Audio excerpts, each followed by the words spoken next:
We had 24 hours in Palm Springs with no work, so it was all play. 3, 2, 1. Here we go!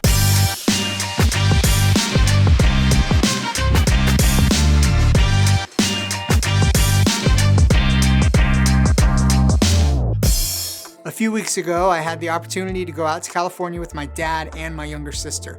And as part of that trip, we carved out 24 hours for some downtime out in the desert in Palm Springs. Now, I live in Atlanta now, but I grew up in California, and I don't really have any memories of spending time in Palm Springs, so I was pretty pumped for the new adventure, even if it was only for one day. Anyone who has ever traveled with me knows that if we're going to a state that has an In-N-Out burger, that is our first stop, and that is exactly what we did on this trip. Now, I tried to act like I was all casual about it, but as soon as someone said lunch, I was pretty quick to point out exactly how far the nearest In-N-Out was from the airport. This trip included me, my dad, and my younger sister. All three of us are the adventurous type, so we enjoyed exploring the resort.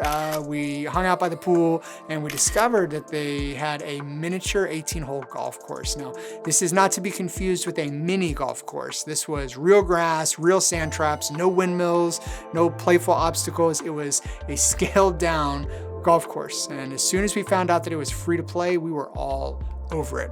I think we probably played 5 or 6 rounds during our stay. It's silly how much fun it was, but we were really able to create some great memories and have some great conversations out on this miniature golf course. Once the sun set, we went downtown Palm Springs in search of some dinner and instead came across a ton of traffic. Turns out every Thursday night is Village Fest, where they basically shut down the main street for an arts festival, and it was crammed. Now, we were super lucky to get to experience the festival, but that put a halt on my dreams of eating at one of the famous Palm Springs dinner spots because the wait times were just out of control with how many people were there. Now, I did step into a famous place called Lappert's, where they serve a Disneyland-style Dole Whip float. Now, the Dole Whip float is one of my top 5 Disney snacks, so I was fully prepared to enjoy this thing. And was it as good as Disney's? I would say probably on a hot day when you're tired and hungry like you always are at Disneyland, but this was 9 p.m. at night out in the cold desert in February, so it didn't have the same refreshing vibe as it normally does. Still worth it? Yes, I'd say yes. The next morning I woke up on East Coast time, but on the West Coast. So I put on my running shoes and headed out for an early morning sunrise run. Now, photographers love a good golden hour sunset photo, but I've got to be honest, a lot of my best photos have been taken at sunrise, not sunset. Now, I only had my phone with me on this run, but I still snapped a few beautiful shots along the way. We took a quick trip down memory lane to visit a few places we'd lived when I was growing up, and then we ended up at a place called Pioneer Town, and my dad knew about this. I wish I'd taken more photos while we were there, but it's basically an old Western movie set out in the desert that was and is used as a movie set. It's trippy because there are active businesses in some of the buildings, but if you're able to catch a moment when people in modern clothing aren't walking around, it legit looks like you're out in the old Wild Wild West. We wrapped up our time in Palm Springs with what turned out to be my favorite, the Palm Springs Aerial Tramway. I had set out wanting to do this while we were there, so I brought my camera gear across the country just for this experience. And once you ride to the top, the elevation is over 8,500 feet with amazing views of the desert. Now, the tram car itself rotates as you travel up the cables, and the operators are pretty amusing,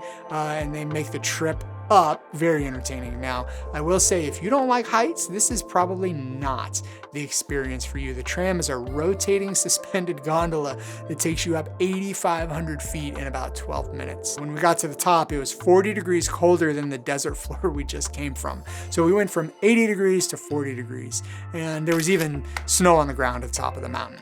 We explored all of the viewing decks and waited for the sunset so I could snag the photos that I was dying to take. But I couldn't believe it when I discovered that the security guys had already closed the highest viewing point before I got there. I literally missed it by minutes. But I gathered up 5 seconds of courage and a positive attitude, and I asked the 2 security guys if there was any possible way I could get up to that viewing area to take a couple quick photos.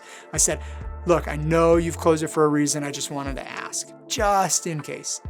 They looked at each other, paused, and seemed ready to say no. And then one of them let out a sigh and said, "You know what? because you asked nicely and you didn't yell at me, I'm gonna say yes. He literally opened the gate and let me through. I quickly climbed the stairs to that viewing area, which was the highest point that you could access, and I had the entire spot to myself for a few minutes. I got the photos that I wanted, and then of course on the way down, I thanked him and let him know that he just made my day. And he says, you're welcome, and actually you made my day. I can't even fathom that. He did me a favor and I made his day. The lesson learned, it pays to be nice and respectful, and it's just the right thing to do.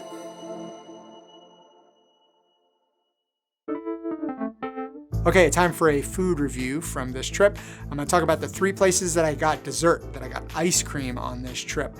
Clearly I was craving sugar while we were there. So first of all, Lappert's is where I got the Dole Whip float that is in downtown Palm Springs. They have other stuff, they have a bajillion things. They've got like a date shake thing and all this. They just happen to have this Dole Whip float. And so that's what I had, and I give the place, at least that Dole Whip float, I give it 5 stars because it was delicious. We stopped way out in the desert in the middle of nowhere on our way from Pioneer Town. On the way back down, we stopped at this place called the Coyote Cone, and I give it 4 stars because I really wanted some butter pecan ice cream and it fit the bill at that moment. So just kind of like a little place. I think there might be a gas station next door, and this was like the building attached to it. Coyote Cone, 4 stars. And then in San Bernardino, which was later in our trip, we had this place called Build a Scoop. And I give it 5 stars because you can customize this ice cream at any level that you want. So you can choose like a base, whether you want yogurt or gelato or sorbet, and then you add flavors, and then you add toppings, and then they blend it all together.